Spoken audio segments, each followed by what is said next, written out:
Olá, os seus países apoiadores da Rússia, tudo bem com vocês? A OTAN, sabe, a OTAN, está ameaçando o Brasil porque o Brasil continua apoiando a Rússia. Caros amigos, Caros amigos. bem-vindos a mais um episódio de Hoje no Mundo Militar. Neste vídeo falaremos sobre mais um aviso dado ao Brasil por uma entidade internacional no contexto do apoio brasileiro indireto ao financiamento da invasão russa da Ucrânia, com a OTAN dizendo para o nosso país parar ou irá se arrepender. A RP Trader é a maior empresa de terceirização de prospecção B2B. Durante uma visita ao Congresso dos Estados Unidos, Mark Rutte, secretário-geral da OTAN, fez uma advertência clara à China, Índia e Brasil. Então, esse aí é o secretário-geral da OTAN, né? Esse é o cara que chamou o Trump de papi, daddy. Aí a galera detonou, né? Porque tem aquela expressão sugar daddy, que é o cara mais velho que banca as minas mais novas e tal. Isso é muita vergonha. Cara, a Europa ela se tornou uma vergonha gigantesca, mano. É assim, não dá... Não tem nem mais como descrever, né? O cara olha pro Trump e fala, daddy, papai chegou. Aí a própria Casa Branca fez um post no Instagram zoando isso aí, cara. É muita vergonha. É claro que quando o cara vai visitar os Estados Unidos, né? Vai pra Casa Branca lá, pedir a bênção pro papi dele... Ele vai mandar a mesma mensagem que a Casa Branca mandou para o Brasil. Dizendo que se esses três países continuarem mantendo relações comerciais com a Rússia, enfrentarão duras sanções secundárias, que segundo um projeto que está tramitando no Senado, poderá ser de até 500%. Então, a gente já começa aí uma parada interessante. A gente falou disso ontem, né? Dessa questão do 500%, que assim, qualquer coisa acima de 100% já torna as negociações inviáveis entre os países. Só que a gente já viu essa guerra tarifária entre Estados Unidos e China. E não funcionou, né? Os Estados Unidos arregou. Inclusive, esse é o apelido do Trump nos Estados Unidos, né? O Trump sempre arrega. E não deu certo, né? Então, provavelmente, ele vai arregar de novo. Assim, porque não tem como. Os Estados Unidos está tão atrelado à China que não tem como os Estados Unidos simplesmente meterem sanções desse tamanho na China. Não dá. Para o comércio deles não dá. Eles perdem muita coisa. E para a China, né, a gente viu que a economia chinesa cresceu 5,2%, apesar dessa questão tarifária com os Estados Unidos. Porque a China aumentou a quantidade de exportações para países asiáticos, países da Rota da Seda, etc. Né? Então, assim, essa ameaça à China é nada, né? Não vai dar em nada. A Índia eu não sei. Eu não conheço nada da Índia, então não vou nem me arriscar a falar nada aqui. Agora o Brasil já é um pouco mais problemático, né? De qualquer forma, eu duvido, tá, muito que essas tarifas cheguem nesse nível. O Trump já colocou 50% de tarifa aí para começar em agosto por causa do Bolsonaro e aquela história pataquada toda que a gente já sabe, né? Vai funcionar? Vai dar certo? Não sei, porque o Trump essa semana já falou, eu quero conversar com o Lula. A maioria das tarifas que eles colocaram, no fim, nem chegaram a rolar porque eles deram para trás. Tá? Por isso que o apelido do Trump é sempre arrega. Medida punitiva que poderá atingir em cheio a economia desses países. Em conversa com jornalistas, Rutte foi direto, dizendo que se você está agora em Pequim, Nova Delhi ou Brasília, deveria prestar bastante atenção ao que está por vir. Segundo ele, caso a guerra na Ucrânia continue sem avanço nas negociações de paz, os efeitos das sanções poderão atingir esses países de forma brutal. Esse aviso veio logo após o presidente Donald Trump anunciar dois movimentos estratégicos importantes. O envio de novas e sofisticadas armas americanas para a Ucrânia através da compra dessas armas por aliados ucranianos na Europa. Mas óbvio, né? É o que eu sempre falo, cara. É o que eu sempre falo. Essas guerras, como muitas das outras guerras, é só para ganhar dinheiro. E aí o que acontece? Os Estados Unidos tem lá o complexo industrial armamentista, que emprega muita gente, que dá muito dinheiro. As três maiores empresas armamentistas do mundo são dos Estados Unidos, que é a Lockheed Martin, a Boeing e a Raytheon. Então eles vendem essas armas, eles forçam a Europa a comprar armas deles, cara. Isso aí não é uma parada de máfia. Não tô numa conversa de mafioso. É bem isso, cara. É bem isso. Olha, vocês são obrigados... Primeiro que ele quer forçar os países a gastarem 5% do PIB. A Colômbia já disse que vai pular fora da OTAN por causa disso. Que é um absurdo, né? Quem que tá ameaçando a Colômbia? Por que a Colômbia tem que gastar 5% do PIB em defesa? Essas mesmas conversas estão acontecendo em Portugal, na Espanha, que basicamente a gente vai gastar um dinheiro que a gente não tem para comprar armas que a gente não precisa contra uma ameaça que não existe. Né? Porque eles estão criando toda essa história de, olha, se a gente não gastar esses 5% em defesa, daqui uns anos todo mundo tem que falar russo. Essa propaganda do medo já existe há séculos. Há séculos. Eles vêm fazendo a mesma coisa contra a China há uns 200 anos, tá? E agora é contra a Rússia, e depois vai ser contra outro país, e antes foi contra outro país. É sempre assim. É só para essa galera, esse bando de velho cabeça branca aí continuar ganhando dinheiro, que é o que eu sempre falo. Na hora de ir pro front e lutar, quem que vai? Vai os trabalhadores, né? Vai os trabalhador europeu, vai os trabalhador da Ucrânia, os trabalhador russo. O Putin não vai pro front, o Trump fugiu da guerra do Vietnã, né? Essa galera nunca vai, né, cara? É por isso, gente, que tem a tal da luta de classe, porque nessa história aí, a gente só sai perdendo. Porque assim, o que a Rússia fez pra Colômbia, sabe? O que a Rússia fez pro Brasil ser punido? E ao mesmo tempo, como eu falei ontem, a Europa continua comprando gás da Rússia e compra o petróleo através da Índia. Eles estão falando aí que a Índia tá comprando petróleo da Rússia, eles vão e compram da Índia. Assim, os próprios Estados Unidos negociaram 500 milhões de dólares, que não é, né, pouco dinheiro, né? Mas mesmo assim, continuaram negociando com a Rússia até o ano passado, eles não cortaram as relações. Então eles também estão patrocinando a guerra, né, por esse ponto de vista. E a ameaça de aplicar tarifas secundárias sobre os compradores de exportações russas, a menos que em um prazo de 50 dias, um acordo de paz comece a ser negociado. A mensagem de Rutte foi quase um apelo, dizendo para que esses países liguem para Vladimir Putin e digam que ele precisa levar a sério as conversas de paz. A ameaça de retaliação econômica, segundo o secretário-geral da OTAN, é um instrumento para pressionar os aliados indiretos de Moscou a agirem como interlocutores e influenciar o Kremlin a aceitar um cessar-fogo. Desde o início da invasão russa da Ucrânia em fevereiro de 2022, o comércio internacional da Rússia com a Europa e os Estados Unidos caiu cerca de 95%. Caiu, mas não acabou, né? E como eu falei, a Europa continua comprando petróleo da Rússia através da Índia. Isso só um exemplo, né? E apesar de ainda haver algumas trocas comerciais, não passam de uma mera sombra do que eram antes de Putin lançar a sua brutal invasão.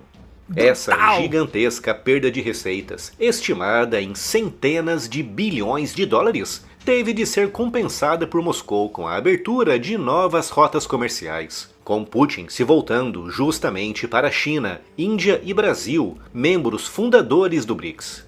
Como sabemos, a guerra na Ucrânia está sendo tremendamente custosa, tanto em termos humanos como materiais.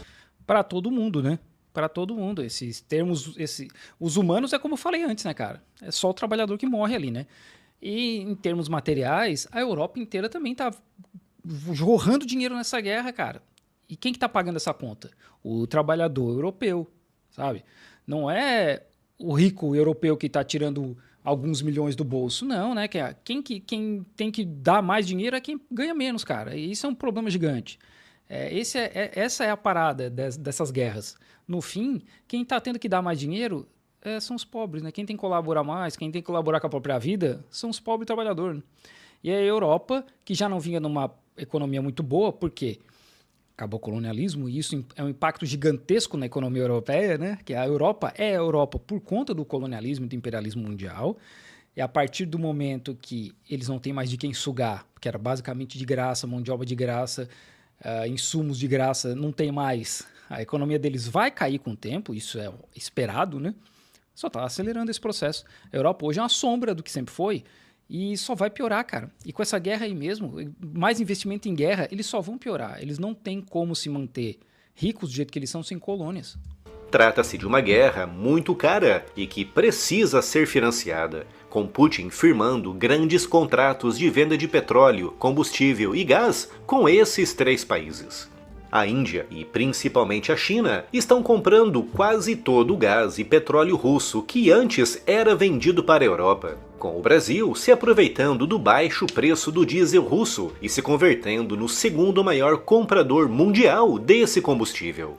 Devido a todos os descontos que Putin é obrigado a oferecer, a receita total que entra dessas vendas para chineses, indianos e brasileiros é muito menor do que aquela que entrava nos tempos em que vendia. Aí é um problema do roteiro aqui, né? Falar é muito menor não quer dizer nada, né? É muito menor quanto? É importante a gente saber números, né? Para saber se realmente esse desconto é gigantesco mesmo, se esse desconto existe, a gente tem que saber números. Simplesmente falar é muito menor não quer dizer nada pra gente, né? Porque isso não são dados, né? Essas commodities para a Europa, mas mesmo assim... Inclusive hoje a gente meio que já tá claro que foi os Estados Unidos que bombardearam Nord Stream 2, né? Que era o cano gigante de gás lá que ia pra Alemanha. Já tá bem claro, né? Sim, são centenas de bilhões de dólares anuais que estão sendo, em grande parte, usados para financiar a invasão da Ucrânia. Segundo dados fornecidos pelo próprio Kremlin, tá parecendo uma senhorinha, hein? Em 2025, cerca de 40% de todo o orçamento russo está sendo direcionado para financiar bastante, a invasão da Ucrânia e aumentar o aparato policial e de segurança interna da Rússia. Se esses valores são reais, isso é bastante dinheiro, hein? 40% é muita grana, cara. Com esses dados confirmando que o comércio russo com China, Índia e Brasil está sendo crucial para Putin financiar a sua guerra. Portanto, seguindo essa lógica, se essas vendas forem interrompidas, Putin ficará sem dinheiro para pagar a sua guerra, o que o forçará a negociar o fim da invasão. Ok, né? Isso faz sentido, realmente faz sentido, mas aí, como eu falei, os outros países também deveriam parar, né? A Europa, principalmente, já que eles estão ameaçando o Brasil e os Estados Unidos. Mas, assim, o mais interessante disso aí tudo, tá? De toda essa conversa, de toda essa pataquada, é que a gente não vê ninguém parando de fornecer armamento para Israel, né? Israel está cometendo um genocídio, e as palavras não são minhas, as palavras são de quem define o que é um genocídio, a ONU, os estudiosos de genocídio, gente que sobreviveu ao Holocausto, né, da Segunda Guerra Mundial. Os caras estão falando que é um genocídio e eles continuam não só fornecendo armamento, como fornecendo inteligência, como fornecendo apoio logístico. O Brasil negocia com Israel, a China negocia com Israel e tá lá, cara. Os caras fazendo um genocídio contra o povo palestino. Só essa semana, Israel atacou o Líbano e a Síria e nada acontece. Nada. E aí, dois errados, né? Não faz um certo, sabe? Os dois estão errados. A Rússia invadiu a Ucrânia errado. Eu entendo que a Rússia tinha os motivos dela, a expansão da OTAN. Eu entendo isso. Eu entendo que o Putin chegou num momento que ele tinha que fazer alguma coisa. Eu entendo. Mas ele invadiu um país soberano. Essa é a realidade, né? Ele é hoje também tem uma mandado de prisão contra ele pelo mesmo tribunal que tem um mandado de prisão contra o Netanyahu. E aí a gente vê essas potências internacionais falando, se o Putin voar aqui no nosso espaço aéreo, a gente vai prender ele. Netanyahu voa para tudo quanto é lado e nada acontece. Israel ataca vários países e nada acontece. Essa é a hipocrisia dos países brancos ricos, né? Que é como eu chamo o Ocidente, é o Ocidente branco rico. Porque as regras só valem para os outros, não para eles. Quando é para eles, eles vão entortar as regras, eles vão fazer tudo que der, tudo que for possível para que essas regras não se apliquem a eles. E essa questão do Tribunal Penal Internacional, essa questão da guerra da Ucrânia e da invasão do genocídio palestino é um ótimo exemplo, né? Isso sem contar a quantidade de outros países, os outros lugares que ainda são colônia dos Estados Unidos, né? Então, assim, as regras só funcionam quando favorecem para eles, né? Quando não favorecem mais, aí acabou. Vindo daí a estratégia de Trump de ameaçar a China, Índia e Brasil com fortes e pesadas sanções secundárias. Ele corre tanto, né? Ele dá tão para trás, tão arregão, que essa semana liberaram a venda de chips para a China de novo, cara. Porque sem metais terras raras, não tem armamento militar nos Estados Unidos. Putin, dentro de 50 dias, não firmar um acordo de cessar-fogo com a Ucrânia. Mas nem todos estão confiantes de que os 50 dias serão eficazes, com alguns analistas e políticos americanos expressando preocupação com o intervalo de tempo dado. Segundo eles, Putin poderá tentar usar essas semanas para intensificar o conflito, conquistar mais território e se colocar em uma posição mais vantajosa numa eventual negociação. Ou seja, ao invés de forçar Putin a negociar agora, o prazo de 50 dias dado por Trump poderá levar Putin a aumentar ainda mais os já terríveis ataques que vem realizando contra as cidades ucranianas. Em contrapartida, Rutte garantiu que a Europa está preparada para garantir que a Ucrânia chegue à mesa de negociações na melhor posição possível. E isso significa, entre outras coisas, um grande aumento no envio de armamentos, tanto aqueles fabricados na Europa como adquiridos dos Estados Unidos no âmbito desse novo acordo. Um acordo que, é importante lembrar, prevê não só sistemas de defesa aérea, mas também armas e munições ofensivas, como mísseis de precisão e de longo alcance para o HIMARS. Os detalhes completos ainda não foram divulgados, mas o próprio presidente Trump anunciou que algumas armas já estão fluindo para a Ucrânia e que o ritmo de entregas de armas aumentará para níveis recorde ao longo dos próximos dias e semanas. O alerta dado por Mark Rutte ao Brasil é particularmente grave.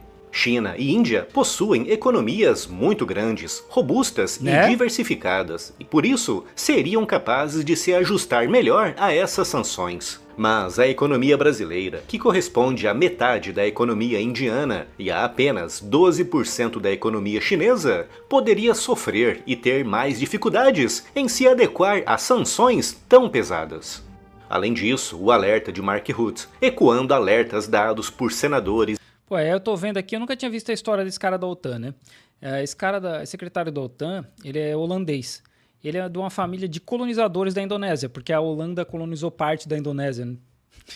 Então já corre no sangue já. Assim, lembrando que boa parte da OTAN é de ex-nazista. Ex-nazista, desculpa, isso talvez nem existe, né? É de nazista, tá? É de nazista que simplesmente não foi julgado.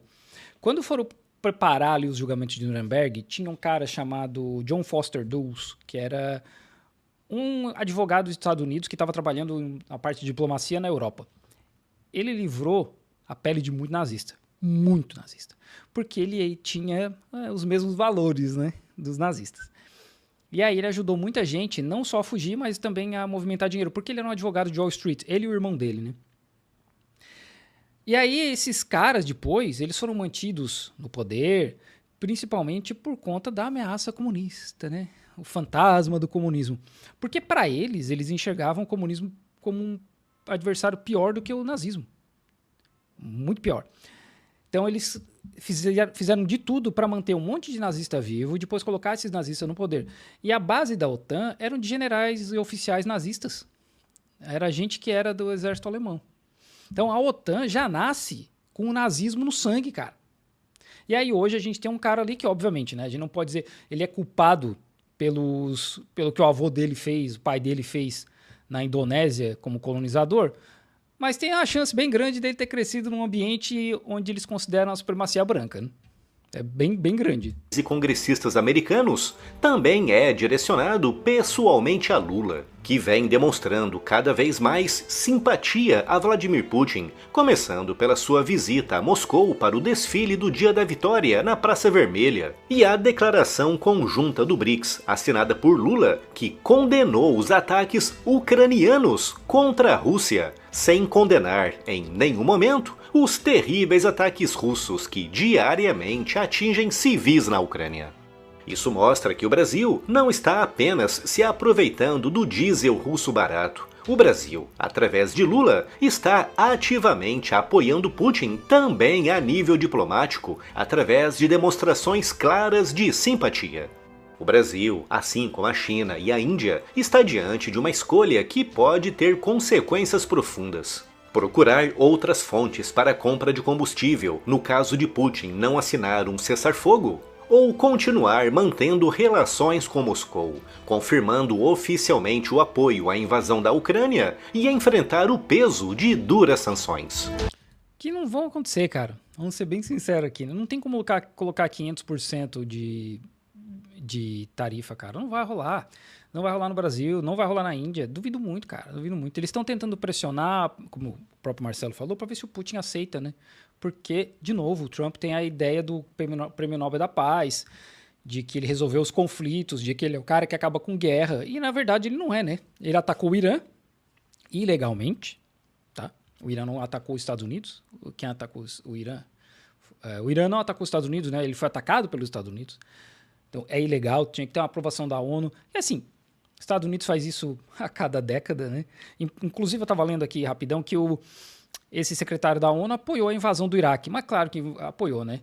Vocês sabiam que durante a invasão e depois de todo o processo dos Estados Unidos invadindo o Iraque, destruindo tudo, cerca de 500 mil crianças morreram?